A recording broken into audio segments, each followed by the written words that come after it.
सहित अच्छा रणेन्द्र प्रताप स्वाई अच्छा जी बीजेडी प्रार्थी प्रत्यार घोषणा कर आज जेहेतु आठगड़ उपजिलापाल ऑफिस रे प्रार्थीपत्र देवापर से स्कूटर जहाँकि 40 वर्षर संपर्क एवं 40 वर्षर भावना सहित जड़ित जो स्कूटर से स्कूटर में चलित वर्ष जाई निजे नॉमिनेशन करने सहित निर्वाचन मंडली बुली गोटे बाइक रैली आसी विराट पाट पटुआर गोटे शोभा आसी आठगड़ उपजिलापाल कार्यालय में नॉमिनेशन दाखल कर सहित सीधा सड़क अच्छा रणेन्द्र प्रताप स्वाई अच्छा आज्ञा आप न्यूज 7 को स्वागत करुच्ची। प्रथम कहबी जो स्कूटर सहित संपर्क कौन कहे दर्शक को?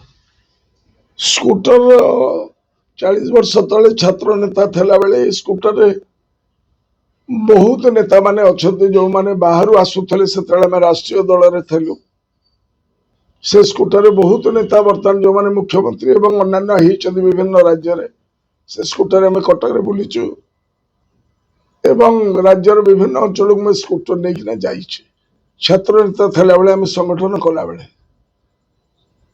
तेणुक स्कूटर मन पकईदब तुम विगत दिन अवस्था एवं तुम humble beginning and initiation into politics सेतेबेले ये जो कार्यक्रम थिला scooter was a luxury at that time मो भेड़े मते देइथिले सेटा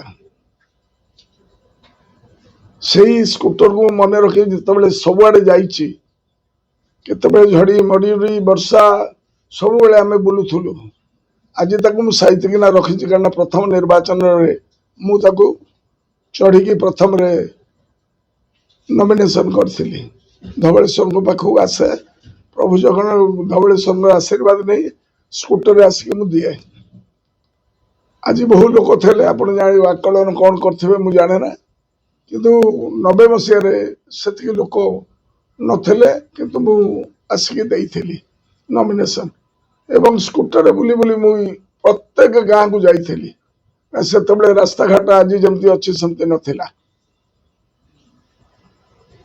आमे आज एसी रूम रे बसुचु लोके कहबी जे एसी टा कौन पाई दरकार इट विल माने इंक्रीज योर एफिशिएंसी जो समय बाहर बसिले तुम काम कर तेणुक तुम एफिशिएंसी बढ़ाई कार्यक्रम करा at the same time you must remember your माने पास्ट तेणु से स्कूटर को देखिले मु मोर विगत दिनर कथा मन रहे जे किभली भाव में पॉलिटिकल एक्टिविटीज करूथली से अनुसार ताको मन रखिना ए कार्यक्रम करिछि। प्रति जो अच्छी एथर अष्टम थर पर आप नॉमिनेशन दाखल कले पुणी से स्कूटर जो 40 वर्षर अभिज्ञता से स्कूटर सहित टिके हमको कहिबे कि एटा अष्टम थर पर नुहे नवम थर पर मु एथर नॉमिनेशन करूछि if you include the by election ये तो गोटे भावगत अपन कहते प्रधानमंत्री बुलूले हरियाणा रे खट्टर सहित युवक अवस्था it is just like that he is a political activist I am also political activities आमर विचारधारा लड़े कौन व्यक्तिगत लड़े नुह से भाव में जो विचारधारा नहीं मु एक समता भित्तिक समाज स्वप्न देखी राजनीति भितर तले पड़ा लोक मुहर हस फुटेबार कार्यक्रम करने जो अभियान आरंभ कर बंधा हवा सागर सर लक्ष्य उद्देश्य एवं संकल्प नहीं मु राजनीति अच्छी सेटा ही मत इंधन जोगाए गरीब लोक झुटी पड़ता लोक आहा पदे कहवाई स्कूटर बुली मो निर्वाचन मंडल सब जगह बुली समस्त मत जानते this is my humble beginning लोके बहुत कथा कहे किंतु ମୋ ଜୀବନଟା ଗୋଟେ ଖୋଲା ବହି ଏବଂ ସେଇ ଅନୁସାରେ ମୁଁ ଲୋକଙ୍କ ଆଗରେ କୌଣସି ଲୁଚାଛୁପା କରେନି। ଉଭା କେତେ ପତା କେତେ ଲୋକ ଜାଣିଛନ୍ତି। ଯୋଉ ଲାଇଫଷ୍ଟାଇଲ ଥିଲା 90s ସେଇ ଲାଇଫଷ୍ଟାଇଲ ଅଛି। ସେଇ ଲାଇଫଷ୍ଟାଇଲ ରହିବ ମଲା ଯାକେ। ପ୍ରତିଦିନ ଘରୁ ବାହାରିଲା ବେଳେ ରଣେନ୍ଦ୍ର ସ୍କୁଟର ଟିକେ ଦେଖନ୍ତି, ଦେଖିକି ବାହାରନ୍ତି ସ୍କୁଟରଟିକୁ। ସ୍କୁଟିଟିକୁ ଦେଖିଲେ ମୁଁ ମନେ ପକେଇବି ଯେ ଗରିବ ଲୋକଙ୍କ ପାଇଁ ମୁଁ କାମ କରୁଥିଲି, ଠିକ ଭାବେ କାମ କରୁଛି ନା ନାହିଁ। ମତେ ସକାଳୁ ଉଠିଲେ ଏବଂ ରାତିରେ ଶୋଇଲେ ପ୍ରାର୍ଥନା କରିକି ଯାଏ, ମୁଁ କିଛି ଭୁଲ କରିଛି କି? ଗରିବ ଲୋକ କାହାକୁ କଣ କାହାର କାମ ରହିଯାଇଛି କି? ମୁଁ ତ ରାତିରେ ଶୋଇପାରେ ନାହିଁ ଯଦି କାହାର ଗୋଟେ ଆପ୍ଲିକେସନ ଥବ। ଆପଣ ଏଠି ଦେଖିପାରିବେ 30 ବର୍ଷର ମୋର ରେକର୍ଡ, ସବୁ ପଞ୍ଚାୟତର ରେକର୍ଡ ସବୁ ଅଛି ମୋର ପାର୍ଟି ଅଫିସରେ। ଯିଏ ଯେତେବେଳେ କହିବେ ସେ କଥାଟା ମିଳିବ। ତେଣୁ ଏବେ ବି ସେଇ କାର୍ଯ୍ୟକ୍ରମ ଚାଲିଛି, ସେବେ ବି ସେ କାର୍ଯ୍ୟକ୍ରମ ଚାଲିଥିଲା। ତେଣୁ କିଛି କୌଣସି ମାନେ ପରିବର୍ତ୍ତନ ନୁହେଁ। ଯେବେ ପ୍ରଥମେ ସ୍କୁଟରଟି ଚଲେଇଥିଲେ ଏବଂ ଏବେର ଏକ୍ସପିରିଏନ୍ସ କେମିତି ରହିଛି? କିଛି ନାହିଁ, usual, Nothing out of place. କୌଣସି ଦିଖାବା ନାହିଁ, କୌଣସି ଛଲବା ନାହିଁ।